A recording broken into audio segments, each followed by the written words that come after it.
한 권으로 끝내는 영문법 개념 비법서 메타그래마 저자와 함께 오늘은 분사의 종류에 대해서 살펴보려고 합니다. 메타그래마 127페이지를 참고하시기 바랍니다. 우리가 분사는 굉장히 시험 문제에 많이 나오는 부분이거든요. 중학교 2학년부터 해서 그 다음부터는 쭉쭉쭉쭉 나옵니다. 이때 쭉쭉쭉쭉이라는 건 중3, 고등학교, 토익, 토플 이런 식으로 문법 문제가 나올 수 있는 부분에 있어서는 이 분사가 항상 언제든지 나올 수 있다는 거 반드시 기억해 주시기 바랍니다. 우리가 분사라고 하는 부분에 대해서 무엇을 알아야 되고 그 다음에 시험 문제가 어떻게 나오고 그 문제를 풀기 위해서 우리가 어떻게 접근할 것인가 그 부분에 대해서 오늘 짚어보도록 하겠습니다. 자, 우리가 분사라고 하면요. 분사는 어떤 품사 역할을 할 거냐 이겁니다. 일단은 우리가 문장 안에 사용되고 있는 모든 단어 하나하나는 품사, 이름을 갖고 있단 말이죠. 그 이름, 품사에 속하는 건데요. 분사는 품사의 이름은 없습니다. 우리가 팔품사가 있다고 들어보셨죠? 그 팔품사 안에 분사는 없어요. 없는데? 문장 안에 사용되고 있는 것은 다 이름을 갖고 있다 그랬는데? 그 분사는 뭐지? 그렇다면 그 8가지 품사 중에 어떤 품사 역할을 하고 있다는 거거든요. 그래서 그때 품사는 사실은 형용사의 역할을 하는 겁니다. 형용사의 역할을 하는 거예요. 자, 이 형용사 역할을 한다는 것을 반드시 기억하시고요. 자, 그러면 형용사가 하는 역할이 뭡니까? 형용사가 하는 역할이 뭐예요? 명사, 수식, 보어, 자리 이렇게 오잖아요. 명사, 수식, 보어, 자리 자, 이렇게 나와 있습니다. 그러면 우리가 명사를 꾸며준다. 형용사가 명사를 꾸며주죠. 그래서 이 분사도 명사를 꾸며주는 겁니다. 그럼 명사를 꾸며줄 때 형용사가 때에 따라서는 앞에서 꾸며줄 수도 있고요. 그 다음에 뒤에서 꾸며줄 수도 있습니다. 그건 어떤 경우냐 하면 한 단어로서 명사를 꾸며주는 경우라면 앞에서 꾸며주지만 다른 수식하는 어구랑 함께 꾸며줄 때 그러니까 한 단어가 아니라 2개 이상의 단어로서 명사를 꾸며줄 때는 뒤에서 앞에 있는 명사를 꾸며주거든요. 자, 그랬을 때 이 형용사가 명사 앞에 온다고 했으니까 이때 그 형용사 자리에 분사가 올 수 있다는 겁니다. 그러면 보어는요? 자, 보어는 또 무슨 보어랑 무슨 보어가 있는 거죠? 그죠? 주격 보어랑 목적격 보어라는 게 있어요. 주격 보어는 몇 형식이요? 2형식이죠. 주어, 동사, 주격, 보어예요. 주격 보어 자리에도 형용사가 올 수 있습니다. 그 다음에 5형식 구문에도 보어가 있잖아요. 주어, 동사, 목적어, 목적격, 보어. 자, 이 자리에 분사가 올 수 있다는 거예요. 명사, 수식, 보어, 자리 이 형용사가 오는 자리에 분사가 올 수 있다는 겁니다. 자, 그러면 뭐가 어떻게 시험에 나오느냐 하면 문제는 분사가 종류가 2가지가 있는 거예요. 분사가 2가지가 있다 보니까 그 둘 중에 어떤 것을 쓸 거냐 이게 시험에 나온단 말입니다. 그래서 그 종류는 2가지가 있는데요. 바로 뭐가 있다? 현재 분사, 과거 분사 이 2가지가 있어요. 현재 분사는 동명사와 똑같이 생겼는데요. 동사에 ing가 붙은 거고요. 그 다음 과거 분사는 이제 우리가 pp형이라고 하죠. 요 2가지가 있는 겁니다. 그러면 언제 현재 분사를 쓰고 언제 과거 분사를 쓰냐면 현재 분사는 능동의 의미를 지녔고요. 과거 분사는 당하는 수동의 의미를 지녔습니다. 보통은 현재 분사를 쓸 거냐 과거 분사를 쓸 거냐 할 때는 바로 능동의 관계냐 수동의 관계냐 이 2가지를 놓고 우리가 문제를 접근하면 되거든요.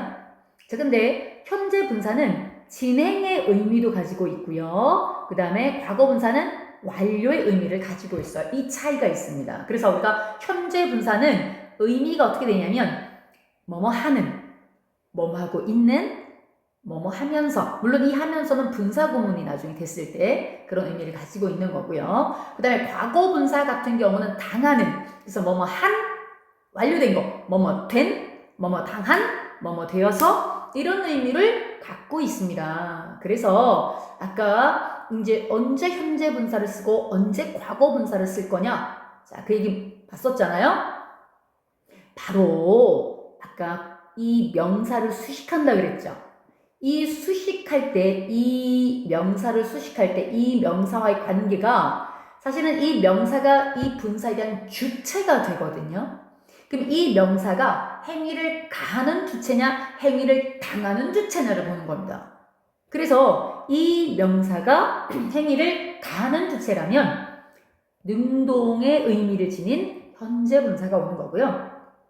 당하는 주체라면 수동의 의미를 지닌 과거 분사가 오는 거예요. 자, 이해되셨나요? 자, 그래서 예를 한번 보세요. 지금 울고 있는 아기라고 했죠. 그럼 이 아기가 우는 것의 주체가 되는 거거든요. 보세요. 아기가 울다예요? 아니면 아기를 울다예요? 아기가 우는 주체가 되죠. 능동의 주체가 되죠. 그래서 이때는 능동의 의미를 지닌 ing, 현재 분사가 오는 거거든요. 그래서 이게 울고 있는 아기. 아, 이게 지금 울고 있는인가 울고 있는 당하는 아기인가? 이렇게 헷갈린다면 그러면 아까 선생님이 얘기했던 것처럼 아기가 울단지 아기를 운단지 이거 보면 돼요. 이렇게 한번 해석해봐도 되거든요. 그래서 아기가 웃는 이가가 나온다면 이때는 능동의 주체 ing를 쓴다 생각하면 됩니다. 자, 그 다음에 우리가 write라는 단어는 무슨 뜻인가요? 쓰다 라는 뜻이잖아요. 목적어가 없죠. 그러니까 반드시 목적어가 있어야 되는데 목적어가 없다. 그러면 수동이라고 생각하면 돼요. 쓰여진 소설 이렇게 되는 거죠. 그래서 다른 수식하는 어구와 함께 쓰이면 뒤에서 꾸며준다 그랬잖아요. 지금 바로 이 상황이 그겁니다. 그럼 여기도 쓰고 있는 소설인가? 쓰여진 소설인가? 자, 헷갈릴 수 있죠? 그러면 소설을 쓰단지 소설이 쓰단지 자, 어때요? 은는 이가가 자연스러운가요? 을을이 자연스러운가요? 소설을 쓰다죠. 아하, 그럼 이 write가 목적어가 필요한 타동사가 맞구나. 근데 목적어가 없네? 수동이지 그럼 written 이렇게 문제를 풀어도 되는 겁니다. 그러니까 애초에 write는 목적어가 필요한데 목적어가 없네? 그럼 수동 피평 써야지. cry는 원래 자동사야. 자동사라는 걸 목적어가 필요하면 자동사라는 걸 알고 있는 친구는 그냥 수동이 없지 자동사는 crying baby 이렇게 하면 되는데 얘가 자동사인지 타동사인지 잘 모르겠다. 그럼 아까 쌤이 얘기한 것처럼 아기가 울단지 아기를 울단지 이렇게 접근해도 괜찮습니다. 문제는 맞출 수 있습니다. 자, 그 다음에 또 우리가 보어가 있다 그랬잖아요. 자, 이 보어도요. 이 주격 보어 자리에 형용사 역할을 하는 분사가 올 수가 있는데 문제는 ing를 쓸 거냐 pp를 쓸 거냐 이거잖아요.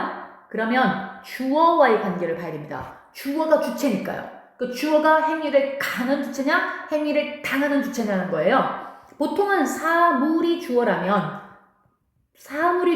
보통 가는 주체죠. 그 책은 지루함을 줘 능동의 ing. 그 다음에 그는 충격을 줬어요? 여기 대상이 있나요? 목적어가? 없잖아요. 그럼 충격을 받았어. 그래서 당하는 수동의 의미를 지닌 pp형이 되는 겁니다. 주어와의 관계를 보면 된다는 겁니다. 일반적으로 100%는 아니지만 보통은 사물이 주어면 능동의 ing를 쓰고요. 사람이 주어면 수동의 pp를 쓰는 경우들이 많고요. 목적격 보호도 마찬가지입니다. 우리가 목적격 보호는 목적어랑 목적보호는 주어와 동사의 관계로 해석을 하거든요. 그래서 이 목적어가 행위를 가는 주체냐 당하는 주체냐를 보면 돼요. 자, 그래서 나는 보았어. 그를 봤다? 그가 뭐 하는 걸? 놀이하고 있는 것을. 능동의 주체죠. 근데 밑에는 어때요?